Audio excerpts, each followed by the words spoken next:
Get to story number 2 now. The alleged gunman in the deadly bus hijacking is charged with murder. Now, city leaders are scrambling to address the terrifying violence on the metro. KCAL News reporter Cara Finstrom is live at Union Station with the details for us. Cara.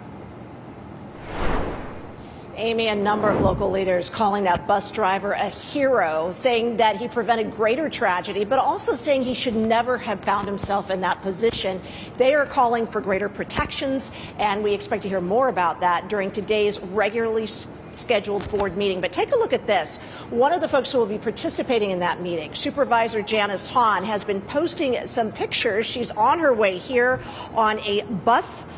She rode here on the J line, saying she wants to understand what passengers are facing, and says she ran into delays because the bus had a problem with suspension and it was standing room only. And I'm actually just getting a text right now from her spokesperson saying she is running so late she's actually just heading right into the meeting right now. Now, those are typical issues, but take a look. Yesterday, the LAPD arrested 51-year-old Lamont Campbell in that early morning hijacking. They believe he shot and killed a Metro bus passenger. The bus's driver quickly activated the bus's emergency alert system and warnings began flashing. A line of police cars responded, following the bus until spike strips stopped it in downtown LA. The driver and one of the 2 passengers inside were okay. The other had been shot multiple times and died.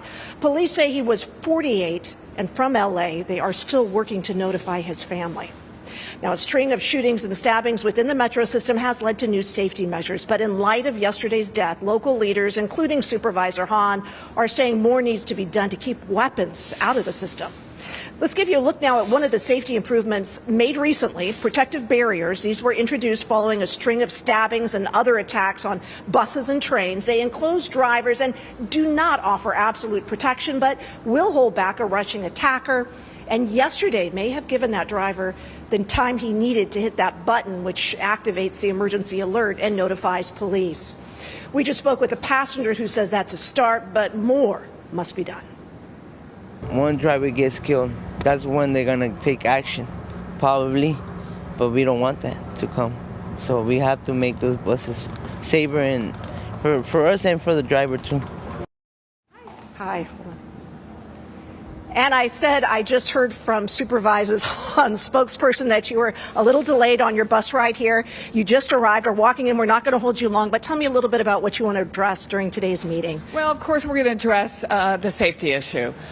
With what happened yesterday with the bus being hijacked, that bus driver, we're probably going to talk a lot about his courage and his calmness and his sense of purpose as he had a gun, held to him while he continued to drive for an hour. So we're going to talk about that, and we're going to see what we can do to urge Metro to push forward harder on figuring out a system that can keep weapons off the buses and trains.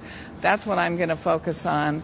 And then, we have some other items, but clearly that's on everybody's mind. I know you mentioned yesterday you have one pilot underway that you're hoping may help with the weapons. Actually, they're testing right now 3 different weapon detection technologies to see which one works the best and whether or not that will work. I think it might be different for trains as it is buses, but we can't allow people to get on our system with guns and knives and pipes.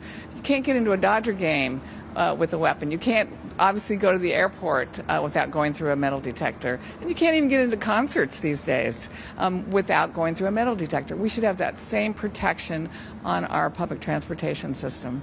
All right, I know they're waiting for you in there. Thanks so much for stopping to speak with us. That meeting getting underway right now, so we'll be carrying some of her remarks. She's expected to address this in her opening remarks. It wasn't formally on this regularly scheduled agenda for today, but again, she's telling us she will be bringing up yesterday's horrific incident, which led to one passenger dying. Back to you. All right, Cara, thank you. Now you can get your KCAL news, weather, and live stream all in one place on the CBS News app. Download it free today.